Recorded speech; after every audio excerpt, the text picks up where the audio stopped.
আসসালামু আলাইকুম, সবাই কেমন আছেন? আচ্ছা, ওই শাহাবুদ্দিন মাহমুদ একটা কমেন্ট করেছেন জায়গা জমির বিষয় নিয়ে। কয়েকটা কমেন্টই করেছেন একই বিষয়ে, কিন্তু আপনার ভিডিও রিপ্লাই দেওয়া যায় না, কারণ আপনার ক্যামেরার অপশন অফ, হয়তো প্রাইভেট করা। যাই হোক, আমি ওইভাবে দিতে পারলাম না, তারপরেও আমি আপনার নাম মেনশন করে আমি বললাম। আপনি একটা মানে কয়েকটা পোস্টেই আপনি লিখছেন যে আমার একটা জমি কিনছি 1991-তে। এই জমি আমাদের কাছে বিক্রি করার আগে অন্য কারো কাছে বিক্রি করছে কি না কীভাবে বুঝবো? যদি রিপ্লাই দিতেন উপকৃত হতাম। আচ্ছা, এই এই জিনিসটা আপনাদের জমি কেনার আগেই আপনাদের যে কিনছে তার উচিত ছিল, যেহেতু জমি কেনার আগে সমস্ত কিছু খোঁজখবর নিয়ে কিন্তু জমি ক্রয় করতে হয়।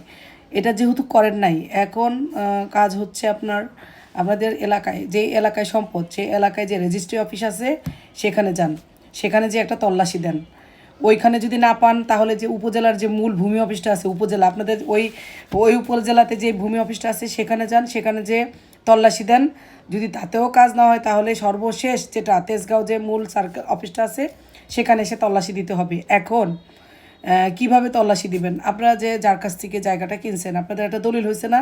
এই দলিল তো আপনার দাগ নাম্বার সমস্ত কিছু দেওয়া আছে, ডিটেলস।